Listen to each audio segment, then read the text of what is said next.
like and subscribe Anong Sayo TV mo. Uy, ang ganda ng kanyang default wallpaper, purple. Army on.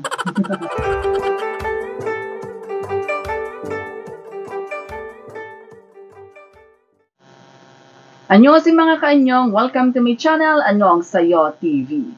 Today's video, mag-unbox at magre-review tayo ng ITEL S23.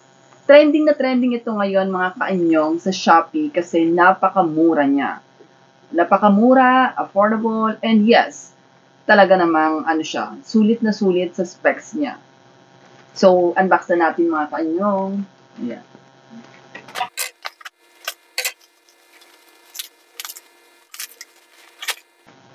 Ayan na mga kaanyong. So, pagka tanggal natin ng packaging niya, meron siyang kasamang official receipt for the warranty. Ang original price nga pala nito mga kaanyong is 3,999. But since nakasale ito, nakuha natin siya for only 2,837 pesos. Pero syempre, nasa receipt yung SRP niya. So, ito mga kaanyong. So, there we go. Ayan, mga kaanyong, sealed na sealed pa talaga. Ayan. By the way, kaya ako nasabing sulit na sulit ito mga kaanyong dahil for the price of 2,800, 50 megapixel na siya agad ha. Imagine. Halagang wala pang 3K, 50 megapixel na agad. Eh usually, di ba yung sa ganitong pricing nasa 13 lang or 10 megapixel. So, sulit na sulit talaga siya mga kaanyong. Though hindi kilala yung brand, but still, sa specs niya, panalo na. Kasi itong ITEL, sister company niya, si Tecno. So, since yung Tecno, medyo kilala naman, so, pwede na natin siyang pagkatiwalaan.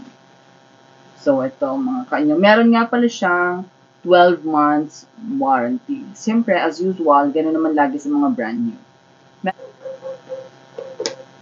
Ayun. Gan. Yan. Ito, oh. Bubuksan na natin. Ayan. Oh, diba? Parang napaka-premium look na talaga mga kaanyong. Hindi mo akalaing 2.8 lang ang presyo nito. Oh, white nga pala mga kaanyong pinili natin kasi nung bumili ako, white na lang yung available. Ito nga pala yung base unit ni S23 kasi meron din itong available na 8GB na RAM, 128 na ROM, pero syempre iba yung presyo nun. And then meron din siyang 8GB, 8GB din na RAM, then 256 na ROM.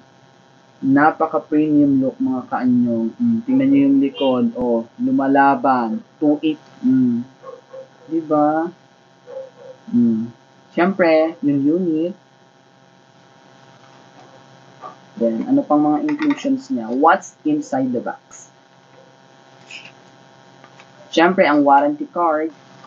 Oh, may kasama siyang hard case. And ang kanyang 10 watts na charger. Charger siya ha, na may adapter. Unlike sa mga flagship phone na ngayon, hindi sila nagbibigay ng adapter. Cable wire na lang. Pero ito kasama pa rin. And take note, Type-C.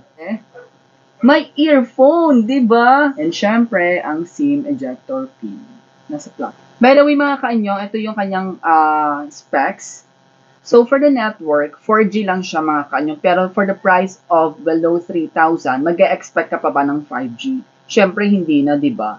HSPA LTE yung speed. And then, it was announced just early this year. So, meron siyang 6.6 inches na screen. Ayan. As you can see. And magaang siya ha, mga kaanyong ha. Very handy siya talaga. 50 megapixel rear camera. 5,000 mAh. So, hindi siya mabilis malobat. Dual SIM siya. Dual standby. Meron siyang dedicated slot for the memory card. IPS LCD 90Hz refresh rate. So, mag-expect tayo doon ng mabilis kasi 90Hz na siya ha. And kung gusto nyo din i-purchase to, check nyo yung description below or sa comment section. Ipopost ko. octa-core na din siya, and then Mali G57 MP1.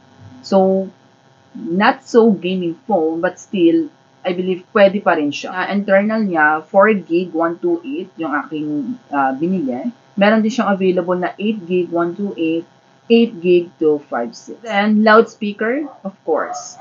So, yun mga kaanyong ang kanyang features. So, i-open na natin. Yan. Medyo matagal lang siya mag-open ha. Kanina ko pa diniinan yun. Mga 5 seconds bago siya nag-respond. Yan, wait lang natin mga kaanyong. Wait lang, nagre-reflect yung ring light. Ayan. Nagre-reflect talaga yung ring light.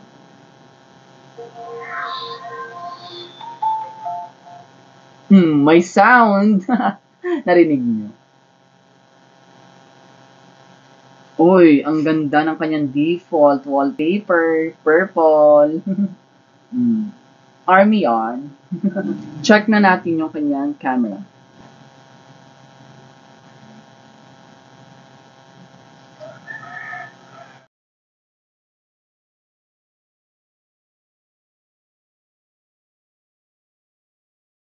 So, ito mga kaanyong yung quality ng back camera for the video. Yung microphone mismo ng phone ang gamit ko dito. Ayan. Ito mga kaanyong yung kanyang front camera test for the video. Ayan yung quality niya. And yung microphone mismo ng phone ang gamit ko. That's it mga kaanyong. Tapos na nating i-review ng kaunti ang specs ni ITEL S23. And i-check ko pang maigi kung ano yung magiging pros and cons ng unit na ito. I will create another video very soon. Ayan, then please like and subscribe sa Sayo TV cover.